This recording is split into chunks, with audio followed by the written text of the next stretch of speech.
So 2024 is over. We are into 2025, right?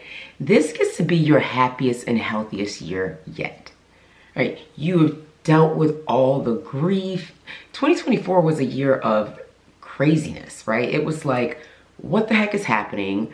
like there was grief, there was sadness, there was struggle, right? And also it was just like some weird health challenges, like weight gain, or you were up and down on your journey, and something just wasn't feeling right. You weren't feeling quite like yourself. Well, guess what? I get it, because I was there too. That was me in 2024 as well. So what I'm sharing with you today is how to set up 2025 to be your best year yet. I'm gonna give you exact 10 steps to setting up an amazing year and life overall, right? How to make it your healthiest and happiest yet, all right? So I'm Myleka Follette. I'm a mom of 4. About 8 years ago, I lost 120 pounds through a healthy keto, low carb, high protein way of eating, exercise, strength and resistance training, as well as cardio and some HIIT, and then also some major like lifestyle changes, mindset shifts, and self-care, right? I always talk about nutrition, movement, and self-care. They come together to allow us to be our healthiest selves. So be sure to subscribe to this channel if you haven't already, and also check out our membership. We do a lot of really cool things, and this year, actually this month, over the next month in the membership, we're gonna be doing a step-by-step, literally, I'm gonna walk you through how to set up your 2025, how to set up this plan that I'm showing you how to create right now. We're gonna literally do it together, right? Through lives and things like that in our membership. And y'all know how much fun and background stuff we do in our membership anyway. So if you have not joined, go ahead below this video, click join, and get into our YouTube membership, all right?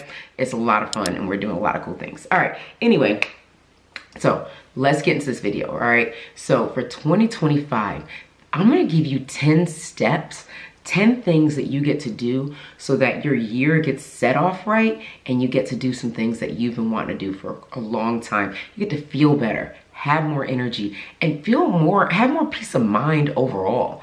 Because that's one of the things that starts to feel like, wait, what's happening? Like you started feeling forgetful. You started feeling like, something is just not adding up. Maybe you've been holding on to some weight, right? And you're like, okay, I need to figure out how to restart this whole thing, all right?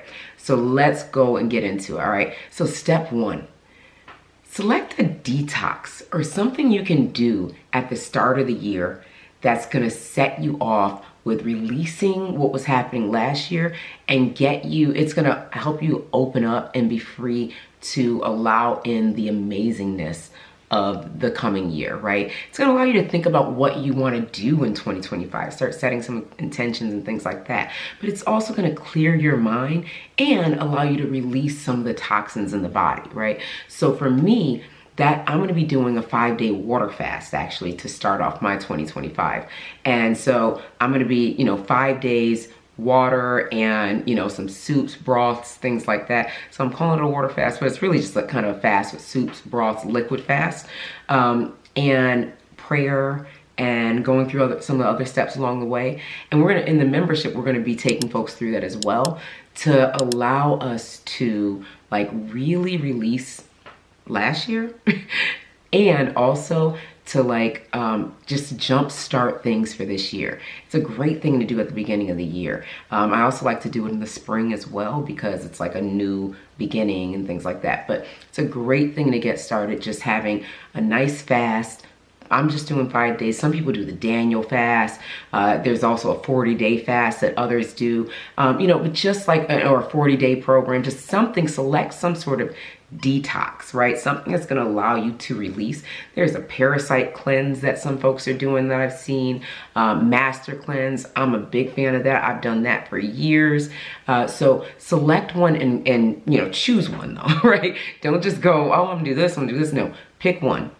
Pick some sort of detox that you can do, for the beginning of the year, whether it be the first 21 days or the first 5 days, whatever works well for you and your lifestyle. For me, the reason I'm doing the 5-day is because I have some travel that I'm doing in, the middle of January. So doing like the master cleanse like I normally would for 14 days, it would put me right at the cusp of the travel. And for anyone who's done the master cleanse before, you don't want to come off of the master cleanse and just be traveling and doing all kinds of stuff, because there is a process. For a 14-day master cleanse, you need about 20 days, you know, because you need 3 days to ramp up to it. You need 14 days to do it, and then about 3 days to ramp down. So you need some time, right? And so that's why I'm not doing the master cleanse. But if you have 20 days where you can do something like that, do the master cleanse or do the Daniel fast, something. Just make your selection and use that time for prayer and things like that. It's an amazing time to do it. All right. So that is step number one. Select a detox and hop in, because it's going to allow you to create exactly what you want in 2025. So step two, create a self-care plan for 2025. And we're going to get into other health things too, but this is going to be really important, right?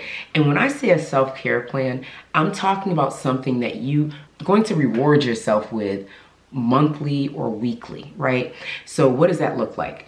For me, it might look like bi-weekly massages for my body, just to because I do love to work out. And so sometimes I get a little stiff, so it's going to help me along that way, right? So it might be bi-weekly massages, bi-weekly mani and pedis. I'm actually going to be incorporating back my self-care Fridays, because I kind of got away from that toward the end of last year. So my self-care Fridays are coming back. But whatever that looks like for you, it might look like a 30-minute drive to the lake or something, right? Once a month. Whatever that looks like, but at least a monthly self-care plan that you can commit to.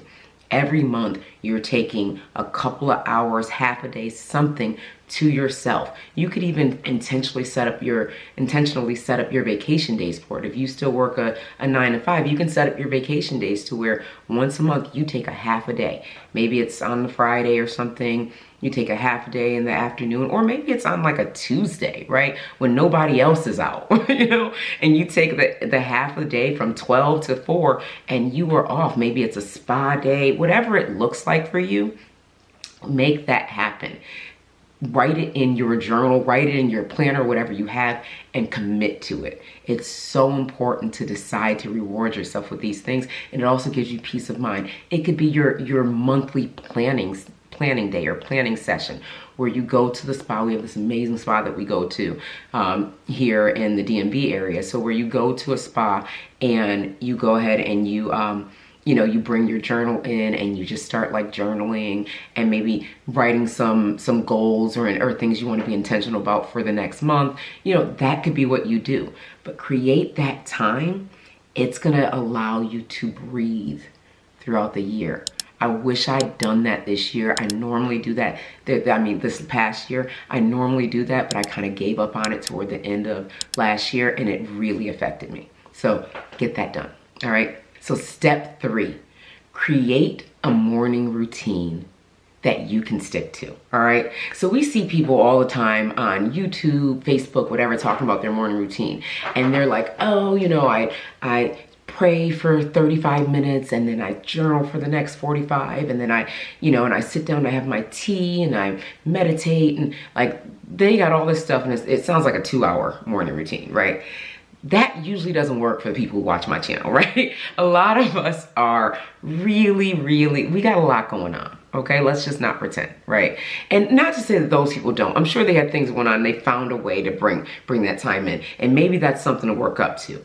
I haven't quite worked up to a 2-hour morning routine yet, right? So my morning routine, and what I would suggest for you, is about 20 to 30 minutes tops, right? And what it's going to do, it's to bring some motivation, some clarity to your day, to energize you to get started on your day, right? Now, what can that look like? It's different for different people. For me, I wake up, and before I even get out of the bed, I'm visualizing my day, right? I'm like, okay, I know, I'm gonna get up, I'm gonna drink my water, I'm gonna go and write in my journal, planner, journal, whatever it is, right? I'm gonna write and do some gratitude and things like that. I'm gonna say a prayer, and I am going to have some tea, and and then I'm off for my workout. The workout's not included in my morning routine, right? So this is 30 minutes, right? My visualization of the day, that takes about 3 to 5 minutes tops. if that, right? Because I can see what my day gets to look like. Then for my journaling, that's another 10 minutes, right? And then I pray, that might be another 10 minutes. So 25 minutes is about what I spend on my morning routine. I'm usually drinking my tea while I'm journaling. The reason I started to implement this again and not get up and run right to my workout, and so is because what happens is as we get a little older, you know, and I'm 45 now, right? So I'm not a spring chicken anymore or whatever people say. Anyways, so as we get a little older, right? And so this is for any woman over 30, really. The beginning of your day, you want to ensure that you're working out in the morning, but we shouldn't really be working out until at least 30 minutes after we wake up, because the cortisol is too high when we first wake up. So you want to allow that to be released and calm, because when you work out, now you're going to get the best of your workout if your cortisol isn't still through the roof, right? Depending on how you are, right? So most people wake up with higher cortisol anyway, but if you're like me and you know, you might wake up a little higher cortisol than most people. So anyways, so, you know, taking about 30 minutes to have this morning routine is going to give you that clarity and that motivation, and then going to work out. So what does that mean? That means you might have to start getting up about 30 minutes earlier than you normally do. And if you're not working out, that might mean you have to start getting up about an hour and a half earlier than you normally do. So if that's your plan, right? If working out is a part of, in the morning is part of what you do. I know for me, I got to do it in the morning or it's not happening. So what that means is because I wasn't doing this at the end, you know, last year, right? I started this late into the year, right? Started it again. I used to do it and then I stopped, and then I started it again late in the year. And so for me, that means I had to start getting up 30 minutes earlier than I was. I usually work out around 6:45, right? And I go to like a gym now that's 10 minutes away. So that means I have to get up. Before, when I was just going straight to work out, I was getting up at 6 and going. Now I've got to get up at 5:30. If you know me, you know I'm not a morning person at all. So this is a lot. This was a lot for me at first, right? To be getting up at 5:30, right? That's early for me. That's not my thing. But I know how much it's helped me. So that's why it's important to do. So up at 5:30, doing my morning routine, and then out the door so I can get to the gym, right? And then, you know, once I get my workout in, I'm back, right? And I'm good, and my day gets to start. So number 4, now that you have a morning routine, create a nightly routine. So what does that nightly routine look like? It's something that's gonna relax you. It's gonna cleanse your energy of the day and allow you to rest, okay? So this might look like a nice long hot shower for some, skincare or beauty routine, right? You might be doing your face and all this stuff, right? It definitely should include drinking some water so that you're hydrated as you go to bed, right? Because otherwise you may become even more dry throughout the night. It could include reading your Bible. For me, I'm doing this read your Bible in a year thing, right? And I'll share that in the membership as well so you guys can see it. But I'm doing, and I'll show the picture of it here too, but doing this reading your Bible in a year thing. So as I'm reading my Bible in a year, that's what I'll be doing in the evenings, right? So at night, I'll do my, you know, daily read your Bible in a year thing. And that's a part of my nightly routine. I also, you know, I'll take my shower. Actually, I take my shower in the day. So usually I'll do some sort of oral routine or skin routine or something like that. And also some lymphatic massages to just relax me, right? And also, you know, reduce some inflammation, right? We always got that. So I'll do like some lymphatic massages on my knee, around my knees, around my stomach, and, you know, and things like that. And just kind of work with my body a little bit.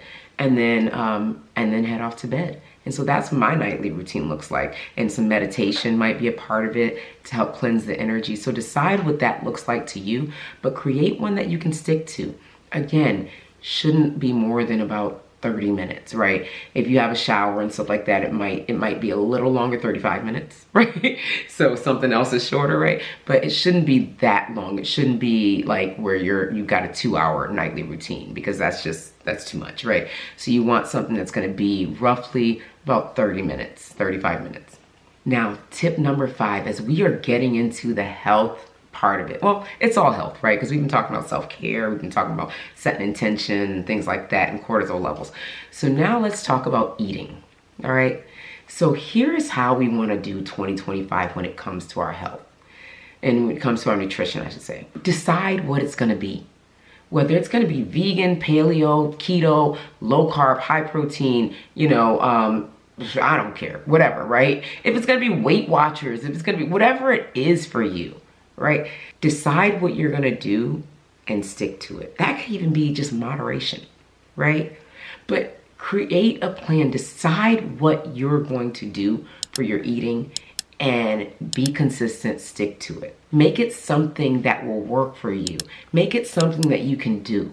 Get rid of the fads, get rid of the things that don't feel like something you could actually commit to. Because you want to create something that you can commit to, and you can do it the entire year and keep going. It's a lifestyle. It's not a diet, right? So for me, that looks like a higher protein way of eating, right? Higher protein meaning like I get at least 100 grams of protein in a day. That's something I can definitely stick to.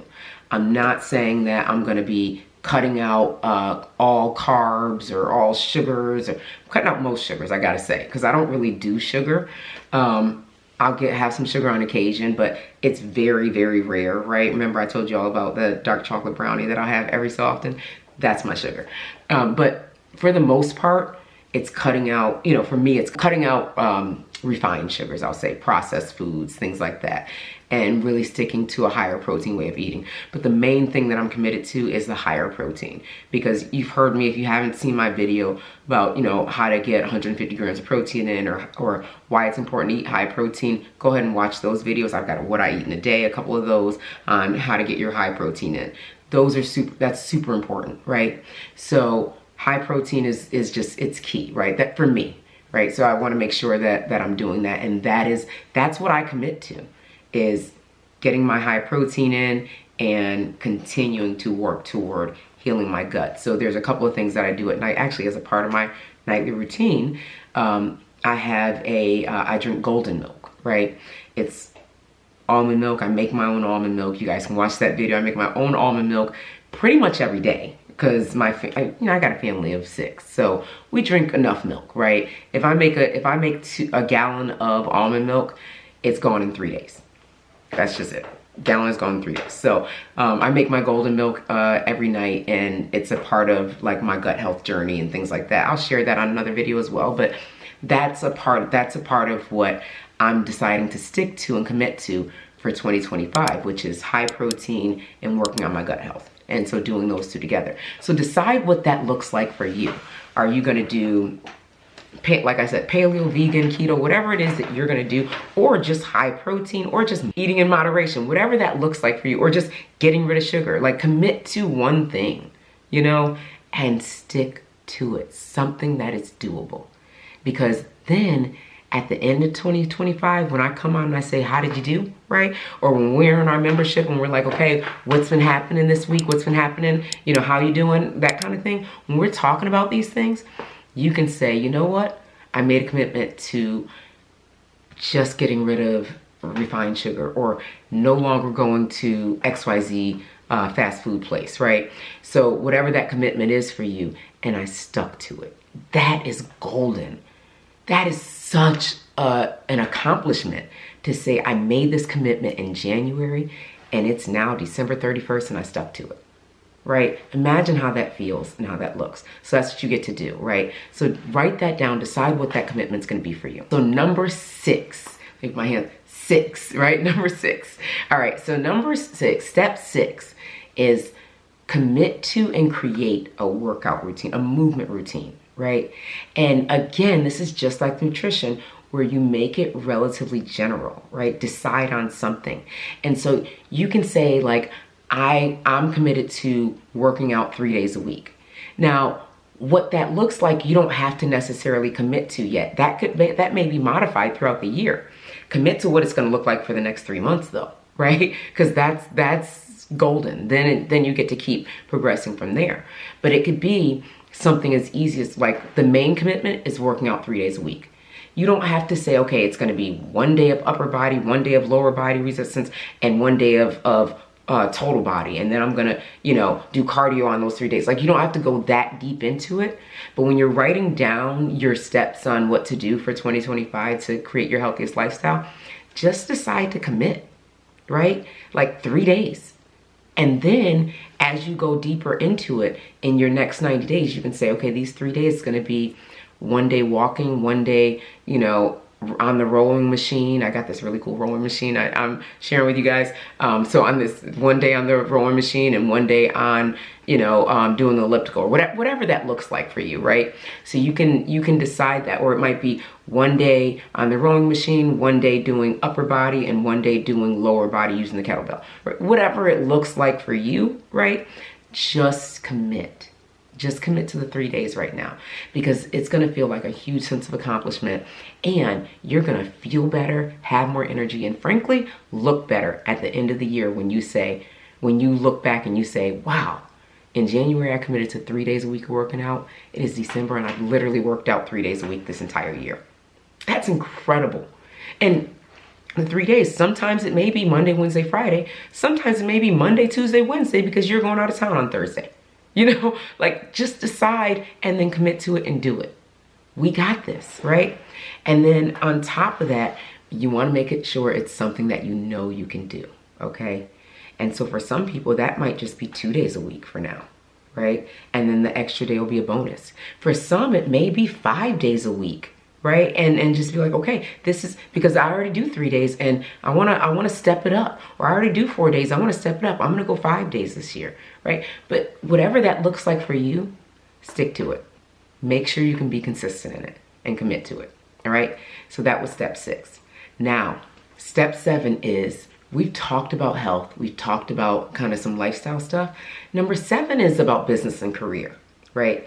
Create a plan for your career or your business. So map that out. What does that look like? Set a goal that you want to accomplish this year, either in your business or in your career, right? So when I was in corporate America, and I had a career as a project manager and program manager and executive coach, along with process and stuff, like doing a lot, right? Anyways, in my career, I would sometimes set the goal of either getting a promotion or getting on a project that allowed me to have more time for my family, or, different things like that, right? So that's what I did when I had a career. In my business, I tend to set different goals for the year and then literally mapping out how I make it happen. Because when we set the goal, that's not enough, right? Remember, faith without works is dead, right? So it's like, you set the goal, you have the faith that it can happen, and then you map out the process and work toward it. And so for me this year, one of my goals for 2025 is to create a second YouTube channel. I get comments and questions and emails all the time, like, how did you grow your channel? Like, what were you doing? And I've been helping health business owners for quite some time grow their YouTube channels and stand out on YouTube. So I'm like, I'm gonna start a second YouTube channel this year. Wild, I know, right? But I'm gonna start a second YouTube channel showing how to, like, giving tips on how to grow your YouTube channel, how to grow your business using YouTube. And so that's one of my goals for 2025. What's really funny is I had started setting up this goal back in 2024. And the beginning of 2023, actually December of 2023, is I knew that I wanted to do this. And so I said, well, let me decide how I'm going to commit and take action in my current channel in 2024 so that 2025, I'll set up my channel. So what I did in 2024, if you guys didn't realize, I actually revived my YouTube channel. I revived this YouTube channel in 2024. I hadn't been posting as much. If you look back, 2023 barely posted, right? And so the channel had kind of died off. And I revived it in 2024. And so I'm showing people, I've been showing health business owners and other business owners and folks who just want to be on YouTube how to do that, like through one of my businesses. And now I'm starting my YouTube channel, which is what I wanted to do, starting a second YouTube channel to show how to make that happen, right? So you guys can follow me on that other channel. We'll put the link here, or the whatever it is here. But yeah, that's one of my goals. So what's your goal for 2025 in your career or in your business, right? Set that goal, map it out, and make it happen. All right, because that again is helping with setting up for your happiest and healthiest 2025. Because frankly, what most people don't realize is how much their business and their revenue, income, finances, all that stuff affects your health. Because when you worry about it, when you stress about it, the trauma around money and things like that, it can all impact your overall health. So we want to make sure that we're the healthiest and happiest in 2025. That's a part of it. All right, so that's tip 7. All right, so sticking with this the finances, tip 8 goes right into it. So set a goal around savings and investment for 2025. And what does this look like? So it looks like I will save X amount each month in 2025, and by December of 2025, I will have Y amount in my investment accounts or in my savings, or whatever it looks like, right? Because a lot of times folks have something that they want to be doing, and like let's say it's a family trip you want to take your kids on for quite some time, or let's say there is maybe there's an island or a country you've been wanting to visit, right? You've been wanting to do it forever, and you're just saying it. Remember what I said? Faith without works is dead, right? This is where the work comes in. So find a way to save a certain amount every month, and by the end of the year, you'll have a good amount of money, right? Even if it's $100 a month. If you were to save $100 a month, remember $100 a month is $25 a week. So you save $25 a week, $100 a month. By the end of December 2025, you've got $1,200. You can take yourself on a mini vacation, right? Or if it's like, okay, I've got a family, I want to take our family on a vacation. Guess what? If you can save $25 a week, you can probably save $100 a week, depending on how much you make, right? Everybody makes a different amount.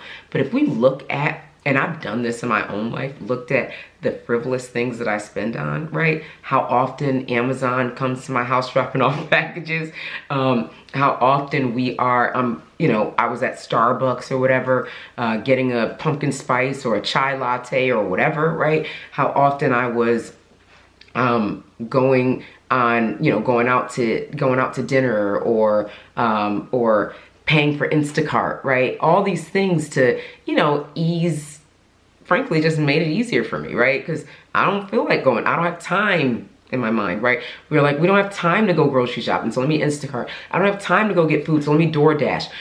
All these things, and it's like, that's extra, right? So it's like looking at spaces where you're spending. Now, I promise you, I will still be door dashing and Instacarting, right? That's not a place I've chosen to save for me personally. And that's because I know I like efficiency. So I like to have somebody just do it while I can do something else. But that works for me, right? Maybe for you, it's like, okay, that may be a space to save, or find other places to save.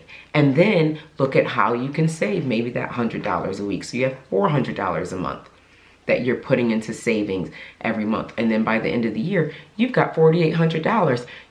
That's $5,000 essentially. You're taking your family on a vacation, right? So see what you can do, see what you can create and commit to it. So you can start at $400 a month, or you can start smaller at like $100 a month. But most people can save at least $100 a month, right?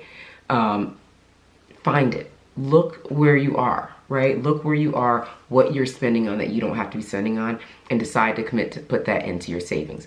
And the way you do it in a way that is easy is immediately, as soon as your money comes in from direct deposit from your job or whatever, right? Take that amount, $25 a week or $50 every 2 weeks or $100 a month, whatever that is, and put it immediately into a savings account that you don't see. When you do that, you've got that savings. Now, if you're a little more savvy, you can also get into investing and being like, okay, well, I'm going to take that $100 a month and put it into, either I'm going to take a portion of it and put it into a CD so it's making more, gaining more interest, or I'm going to put it into, whatever stock that I believe is going to grow, like whatever, right? I'm not getting into all that yet. Well, I'm not getting into all that in this video, but my point is that you could do that, or you could just save it, right? You could just save the money. And at the end of the year, you can do a vacation, or at the end of the year, you can be like, okay, we got this in savings. We're going to keep it in savings. Let's do it again next year for 2026, right? Like really, really commit, start creating these healthy habits, these great habits that allow you to have that breathing room, right? Because when we feel better about our finances, our health is usually overall better as well. All right. So because we're not stressed about that. Remember, stress is one of the biggest things that affect our health. All right. So let's release those stressors, right? Finance is one of the biggest stressors. All right. So that is tip number 8. Step number 9. All right. So step number 9 is set some family and relationship goals, right? So what does that mean? All right. So I'm going to tell you what that means for me. My husband and I, for Christmas, last year, what we did was we bought the kids like this game called Cash Flow, and then of course we already have Monopoly and we have Life and we have some other games, Oozle or something. I kept seeing on Facebook. We bought that too. You know, we're ridiculous people. But anyways, it's me. I'm the ridiculous one. All right, so we bought all these games, and so we're committing to monthly game nights, right? And the reason we bought Cash Flow is, to go back to my last step, right? The finance and the savings. Cash Flow is a game that helps the kids learn how to save, how to invest and stuff like that. So we're showing them now as kids, and my husband's already been doing some of this, but we're doing a game way as well. I realized that playing Monopoly growing up taught me a lot about finances. And so it helped me a lot as I became an adult in my finances. Of course, my dad taught me a lot about finances as well, and Monopoly taught me. So it's like learning in both spaces, and that helped to set me forward. Well, so for our kids, we play Monopoly and we play Life and stuff like that. And my husband has started to teach the kids stocks and how to invest and, you know, how to really work through that.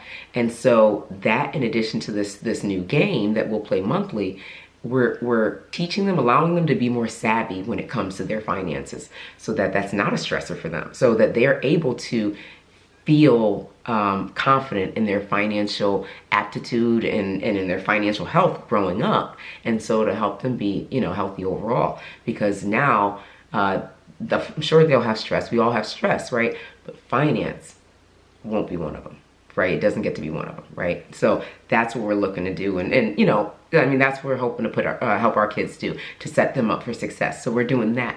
And that's one of the things that we're doing for, you know, financial health, but also for relationships, right? How much fun is it to have game night as a family? We love it. We have so much fun. There's always one kid complaining and doesn't want to do it, but then they're the most into it as we play, right? So that's one of the things we're doing.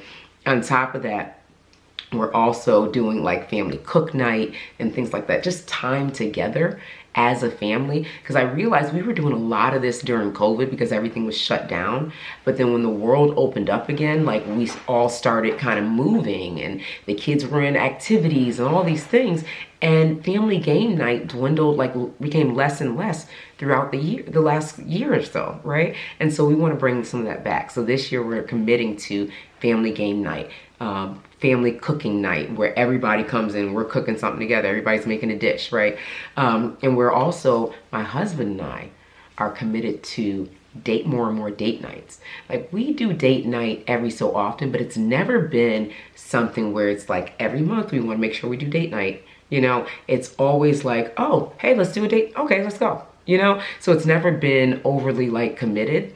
And though it works so far, I want to be more intentional this year and moving forward to where we are actually having time to ourselves, away from the kids, just us, you know, because I don't know if I've mentioned this more than a few times, but we have 4 kids, right? When you have 4 kids, sometimes it's tough to get together and just be together and talk. Right, we do have our talking sessions at night and stuff like that, but I want to be away from the house, right? I want to be on a date somewhere, and I want to go out, and I want to be cute, and I want to get my hair done and all that stuff. I mean, whatever, I do, but you know, but us spending time together is super important for our relationship. Like we adore each other, like he's my person. And so I want some time with just me and my person without 4 little kids saying daddy, daddy, mommy, mommy, right? And so so that's time that we have decided to commit. And so we're picking one day a month, and it doesn't have to be a weekend, right? It could be a Tuesday night, it doesn't matter, right? But one day a month that we are having a date, just us, right? And so it's allowing us to continue to foster our relationship as husband and wife. And what's really cool is, so over this next year, and this is going to be hard for me, but over the next in the next 2 years, one of our sons, our oldest son, is going off to college, and he's going to be graduating high school. So, you know, now we're starting to get, like, over the next 10 years, our kids are going to be graduating. Eventually, it is just going to be us in the house. So we've got to make sure that we're still cool with each other, right? And these date nights help, right? We're allowing our relationship to continue to flourish. So think about how you can do that with your spouse and with your kids, and even if there's other people that you want to build and grow relationships with, set those goals, right? My husband, I remember he set a goal, I think it was during COVID, where he was going to call his parents every week. And sure enough, like, I don't care what's happening, if it's, you know, this certain day at this time, he is on the phone with his parents. He didn't care what we're doing or what else is happening, right? And I love that, because he set that goal and he committed to it and he stuck to it. And so it allowed him to continue to foster that relationship. So maybe that is calling your parents or your sister or your best friend from high school that you haven't talked to in a while, right? Like, creating those things and fostering those relationships. So write down what relationships that you want to foster, and then how you're going to do it. All right, so that is step number 9 to creating this healthy lifestyle in 2025, to making 2025 your healthiest and happiest year yet. All right, so step 10, and this is something that is super, super important, that I'm glad you stuck around. For those who stuck around for this step, good for you, right? Because you were getting the real one.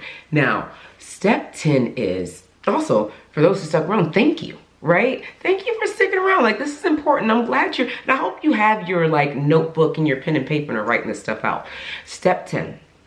All right, so this is create a vacation or a getaway for 2025. Decide what that looks like.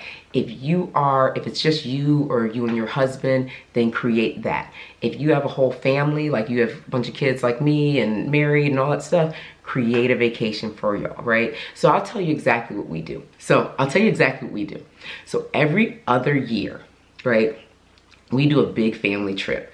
A few years ago, we did Hawaii, and then we did a cruise, and we did, where else did we go? We did Disney World a couple times. Like, we do stuff like that, right? And then on the opposite year, we do a small family trip. We'll go somewhere within a couple of hours that we can drive to, right? And that helps for finances. Remember, I was saying, so saving a certain amount every month so you can do a vacation or something like that. That's exactly what we do, right? So, so for us, that'll look like this year in 2025, we're doing a family cruise. And then, because last year we just did, like, somewhere really close by. That was the year that we didn't do a ton of traveling far distances or whatever. I did some trips, but we didn't do family trips. I had some business trips I had to do, but family trips, we did a few, like, small, like, local-ish, right? 3 hours, 4 hours, 5 hours away where we could drive, right? And then this year we are doing, you know, our cruise, our family cruise. And then we're also going to do another trip in the summer. I'm still planning that one out, so I'm not going to give that one away yet. And then also every year we do a trip with just my husband and I, right? So, I mean, it might be a couples trip, like a couple of friends, you know, and spouses and stuff, or my sister-in-law and brother-in-law, something like that. So this year we're going to be doing Cuba, right? So just my husband and I and my sister-in-law and brother-in-law, we're going to do Cuba together. And so we're doing some different things throughout the year. And so that's how we plan it. So what we do is every other year, it's a big trip for the family. The opposite year, we do a small trip for the family. And then every year we do a trip with just me and my husband. And that might be, usually during the big family year, we do a small trip for us. And then during the small family year, we do a big trip for us. That's how we normally do it. This year, we're actually doing a big trip for both. So whatever. But that's what's happened, right? And then I usually do a girls trip every year. My husband does a guys trip. Like, we create experiences throughout the year so that we can enjoy life and enjoy each other. Because what happens is sometimes when you are a mom, or you're really busy, or you've got a family, you've got doing all these things, right? You forget to take time to enjoy each other. And also you may forget to take time for yourself. So my girls' trips, that's gonna be amazing because that's gonna be me and my friends just having a great time together. Last year we did New Orleans. It was incredible. We had so much freaking fun, right? This year, I don't know where we're going, but we're going. And then the same thing for the guys. Like they did Orlando, I think it was last year, or maybe Indianapolis. I don't know where they went. I can't remember, right? But they went somewhere and they had a ball, right? And so they usually go to like a football game or something, whatever, right? But they have so much fun, and we need that, right? Like my husband needs time when he is not dad or husband, right? Where he's just him with his guy friends having fun. They're playing pool and, I don't know, watching football or whatever, right? And then I need time with my girls where I'm not mom and wife, where I'm just Lika, right? And I'm out here, we're going to a bar and having some drinks, and we're dancing a night away at a jazz club or whatever. I don't know if we're dancing at a jazz club, but you know what I'm saying, right?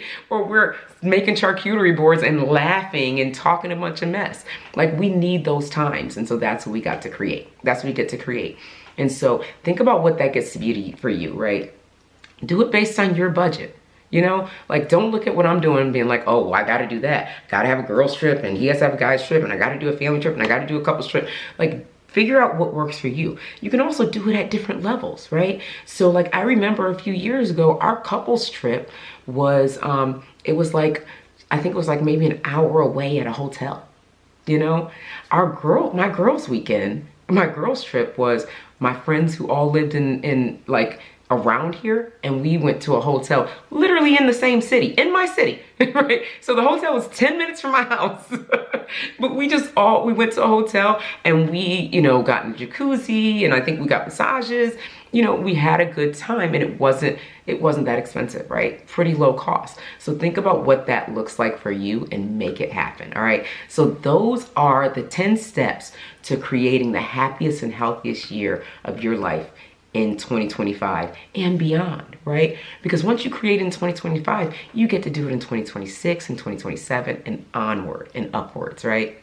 This allows you to be intentional about what your life gets to look like and allows you to take part in it. That's a big deal. It allows you to stick to your commitments and be consistent.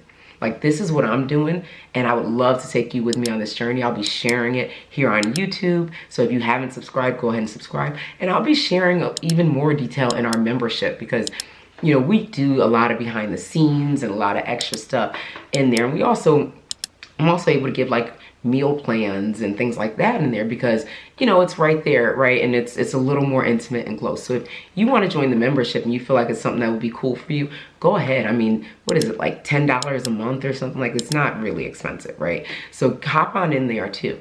But yeah, we are having a great 2025 so far, and we'll continue to have a great 2025, all right? So let me know in the comments what you're doing, if you're doing any of this, if you're committed to it, and if you're gonna make 2025 the best year for you, all right? I'll see you guys in the next video. Take care. Don't forget to subscribe. Be sure to watch my mom's next video.